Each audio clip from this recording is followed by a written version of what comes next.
l'esprit qui fait vivre, qui anime, qui fait respirer, l'esprit, troisième personne de la Trinité, dans l'égalité avec le Père et le Fils. Oui, frères et sœurs, alors je suis ému et impressionné de vous accueillir si nombreux ce matin dans ce temple. Voilà, on fait le plein.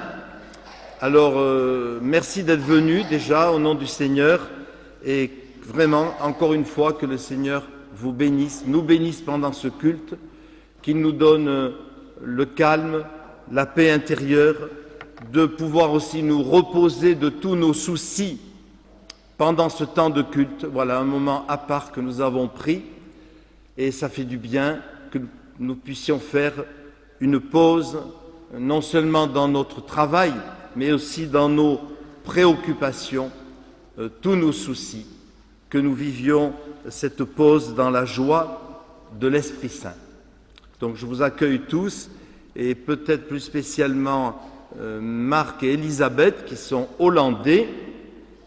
Vous savez qu'on reçoit régulièrement des Hollandais grâce à notre amie Ariette, qui est là quelque part, mais qui est discrète, qui est diacre, et c'est elle qui nous fait venir ses amis. Alors, Elisabeth va nous accompagner au piano.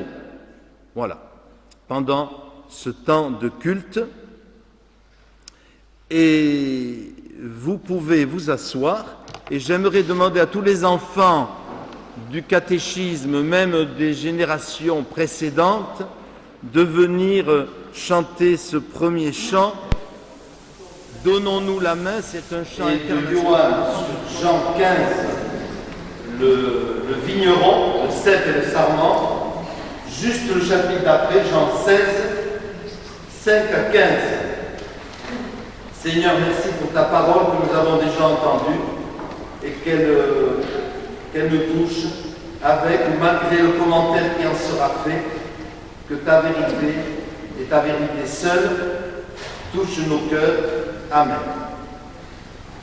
Alors Jean 16, la suite de 15. Maintenant je m'en vais, dit Jésus, vers celui qui m'a envoyé, et aucun de vous ne me demande, mais où vas-tu? Mais parce que je vous ai dit ces choses, la tristesse a rempli votre cœur. Cependant, je vous le dis, il est avantageux pour vous que je m'en aille, car si je ne m'en vais pas, le Consolateur ne viendra pas vers vous, mais si je m'en vais, je vous l'enverrai. Et quand il sera venu, il convaincra le monde en ce qui concerne le péché, la justice et le jugement. Le péché parce qu'il ne croit pas en moi, la justice parce que je m'en vais au Père et que vous ne me verrez plus, le jugement parce que le prince de ce monde est jugé. J'ai encore beaucoup d'autres choses à vous dire, mais vous ne pouvez pas les porter maintenant. Quand le Paraclet, le Consolateur sera venu, l'Esprit de vérité, il vous conduira dans toute la vérité, car il ne parlera pas de lui-même, mais il dira tout ce qu'il aura entendu et vous annoncera les choses à venir. Il me glorifiera parce qu'il prendra de ce qui est à moi et qu'il vous l'annoncera.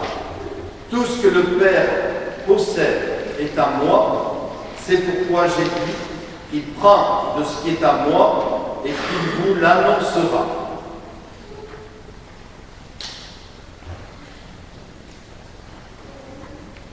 Alors, Jonathan, je m'adresse à toi en premier, tu as choisi, en ce passage bien connu de la Bible, du bon berger.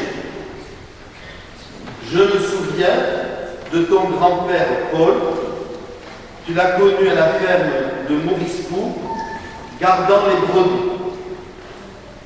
Et je pense qu'il devait méditer et prier pendant ce temps qu'il gardait les brebis. Je me souviens aussi du grand-père de Johan, qui est ici présent, mais de son arrière-grand-père, qui faisait, vous voyez, ça fait longtemps que je suis là, j'ai connu ton arrière-grand-père, qui faisait paître les brebis de faux à lézard au bord du chemin. Et ces images du berger entouré de ses brebis sont paisibles et bucoliques. Et c'était l'époque, vous savez, où les anciens avaient ou prenaient le temps de garder les brebis ou d'autres troupeaux. Maintenant, les clôtures électriques ont généralement remplacé presque partout la main de l'homme. On a gagné en efficacité, mais on a perdu en poésie. Mais par contre, il y a une chose qui n'a pas changé, c'est le fait que les brebis ont toujours besoin d'être gardées. Et le bon berger, heureusement, il y a encore des bons bergers aujourd'hui, il s'occupe soigneusement de ces brebis. Et il recherche pour elles les bons pâturages, les prés d'herbes vertes et les eaux limpides, pour reprendre les termes de ce psaume. Alors vous savez, les prés verts, les eaux limpides, pour nous en Ariège, dans les Pyrénées ariégeoises, c'est pas trop compliqué encore. On trouve encore de l'eau et de l'herbe bien verte, de bonne qualité. Mais souvenons-nous qu'en Israël-Palestine, donc la région de ce psaume 23, eh bien c'était déjà à l'époque, et encore plus maintenant, une région sèche. L'eau était rare, l'herbe fraîche aussi. Donc le travail du berger pour trouver les bons pâturages était complexe. Il fallait marcher pas mal pour trouver l'herbe pour nourrir les brebis. Et pour le croyant, bon, bien sûr vous avez compris pourquoi Jonathan a choisi ce texte. Pour le croyant, Dieu est comparable à ce bon berger qui s'occupe soigneusement de son troupeau. Il s'occupe de nous. Est-ce que nous le croyons, nous qui sommes là? Il nous protège.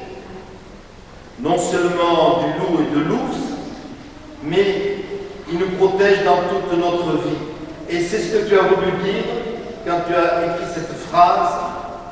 Je crois que Dieu peut nous aider à traverser toutes les difficultés rencontrées dans notre vie.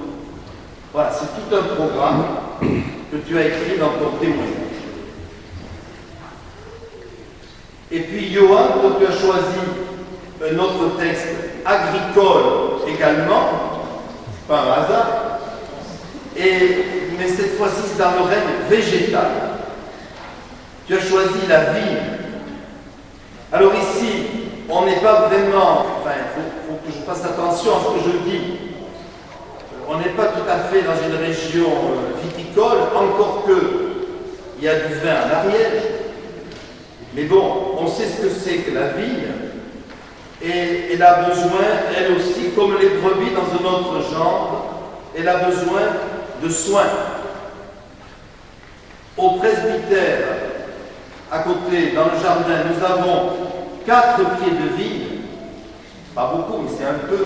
Et je crois que c'est le pasteur Versier, un prédécesseur qui les avait plantés. Et je dois avouer que une fois, Aimé de Fouichet, que vous avez connu, était venu me montrer comment on taillait les sarments. Mais je n'ai pas trop appris la leçon et c'est pas rigoureusement taillé comme il faut. Résultat, il n'y a pas toujours du bon raisin sur ces 4 pieds de vigne. Bon. Mais justement, normalement, il faut tailler la vigne pour que les bons sarments se développent et pour qu'il y ait des beaux fruits et que donc, les sarments indésirables soient enlevés. Il faut avoir le courage de tailler.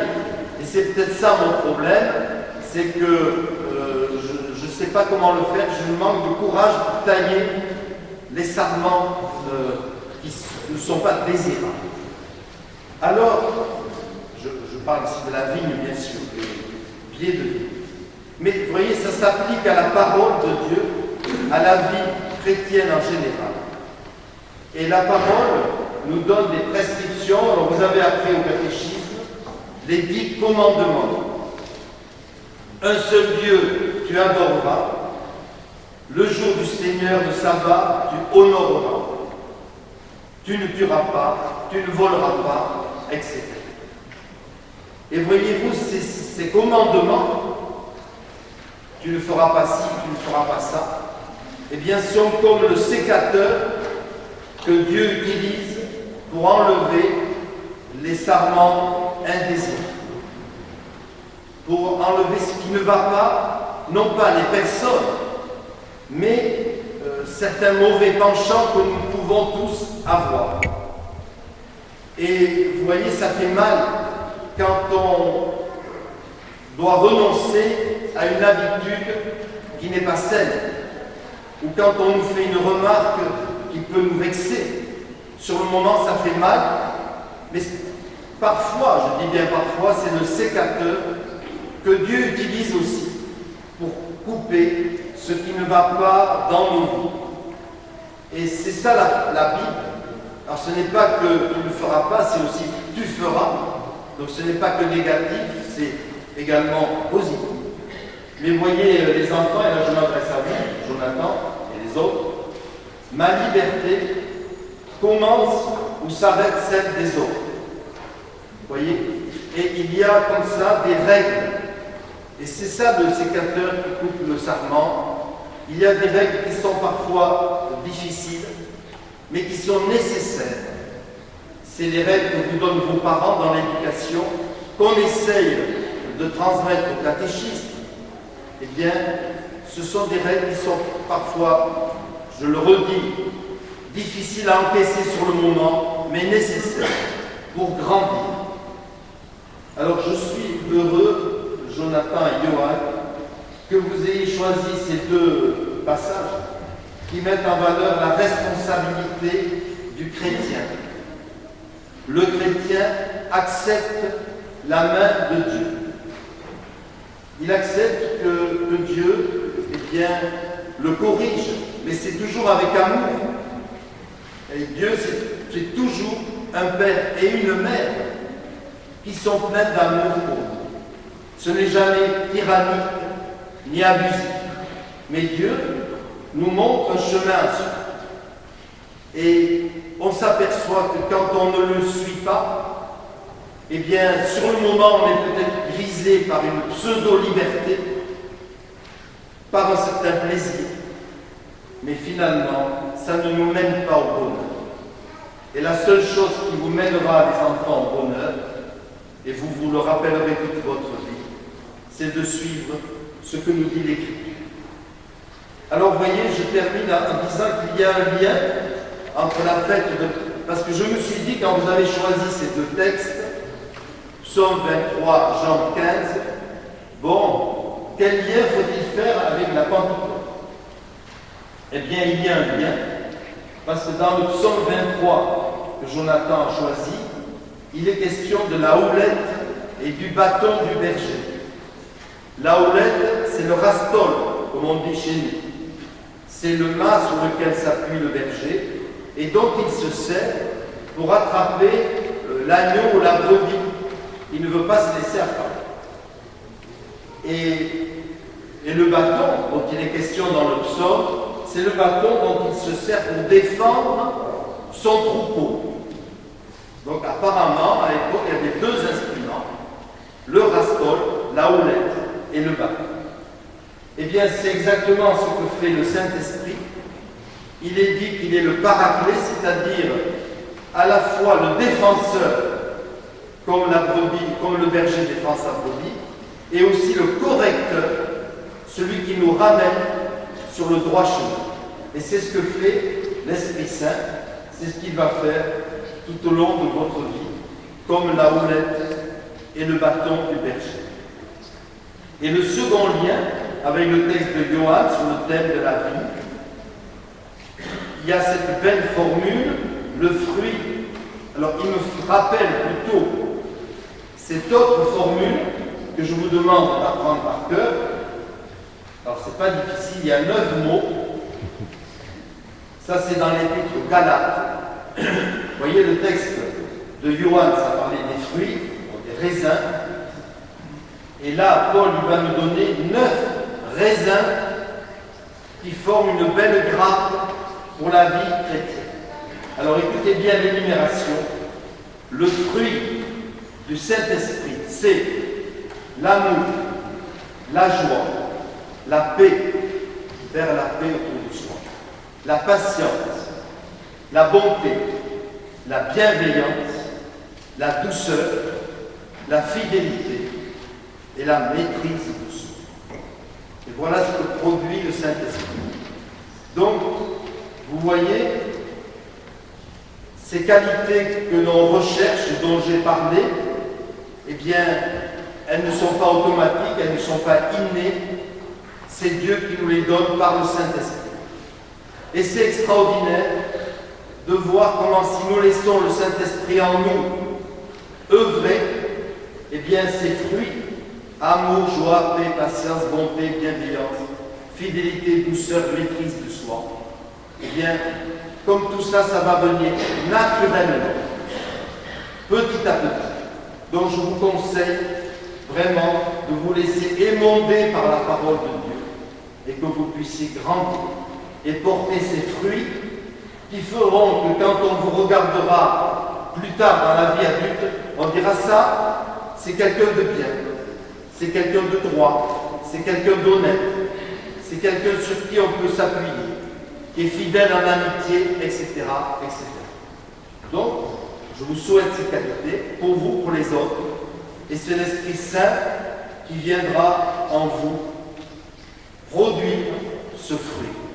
Alors, comme je le dis et presque à chaque Pentecôte, j'avais une tante très croyante qui disait « Moi, dans les cas difficiles, j'invoque, et Dieu sait si elle en a traversé, comme nous tous, j'invoque le Saint-Esprit. » Non pas qu'elle n'invoquait pas Jésus et le Père, mais elle trouvait que le Saint-Esprit, comme elle disait, c'est celui qui dénoue les liens. C'est celui qui facilite, qui arrange les choses. Alors je vous conseille de vous aussi d'invoquer en toutes circonstances le Saint-Esprit et vous verrez qu'il vous transformera, qu'il nous transformera pour notre propre bonheur, pour celui des autres, pour la gloire de Dieu. Invoquons le Saint-Esprit dans la communion du Fils Jésus et du Père. Amen.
temple que je suis.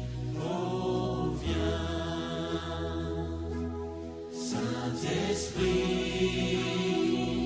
souffle puissant, brise d'amour, courant de vie. Souffle sur moi, souffle sur moi, souffle. Souffle sur moi, souffle sur moi, souffle. Souffle sur moi, souffle vent de Dieu. Viens Saint-Esprit, viens Saint-Esprit, viens par ton vent, remplir le temple que je suis. Oh, viens, Saint-Esprit, souffle puissant, brise d'amour, courant de vie. Souffle sur moi, souffle sur moi, souffle.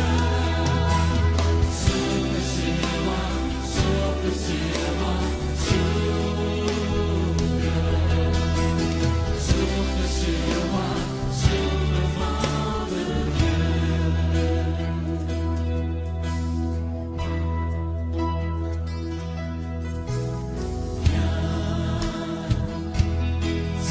Saint-Esprit, viens par ta pluie, mouiller la terre que je suis.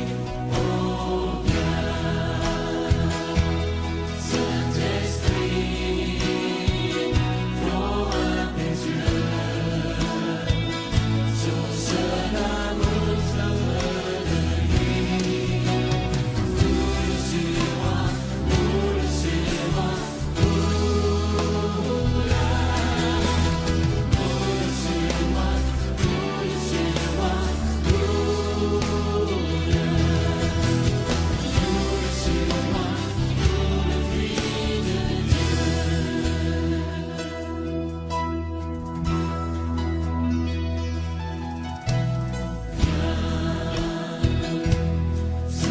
Saint-Esprit, viens par ton feu, brûler l'offrande que je suis. Oh, viens, Saint-Esprit, feu dévorant, brasier d'amour, flamme de vie. Embrase-moi, embrase-moi, brûle-la. Embrase-moi, embrase-moi, embrase-moi, brûle le feu de Dieu.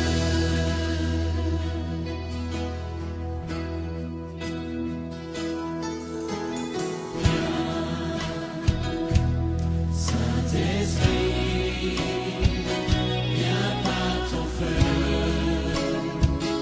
brûler l'offrande que je suis. Oh, viens, Saint-Esprit, feu dévorant, brasier d'amour, flamme de vie. Embrase-moi, embrase-moi,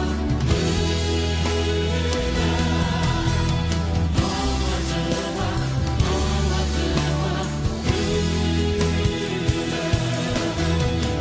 embrase-moi, le feu de Dieu.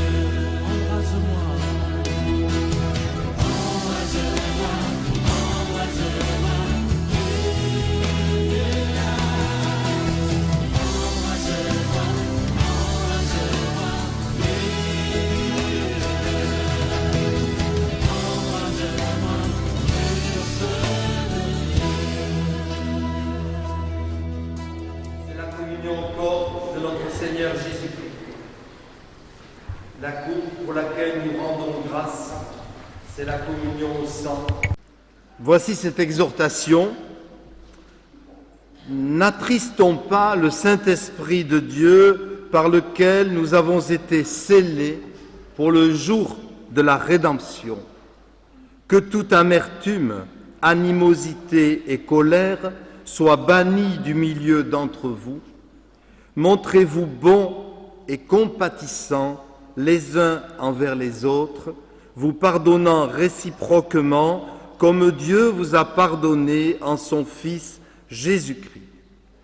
Et puis cette belle phrase de la Bible, mais que je trouve aussi très pyrénéenne, là où est l'Esprit du Seigneur, là est la liberté. Là où est l'Esprit du Seigneur, là est la liberté. Et que Dieu Tout-Puissant, plein d'amour et de miséricorde, vous bénisse et vous garde tous, vous, vos familles, vos amis, que sa bénédiction descende sur vous et qu'elle y demeure toujours, au nom du Saint-Esprit, notre défenseur, de Jésus-Christ, notre Sauveur, du Père, notre Créateur. Amen.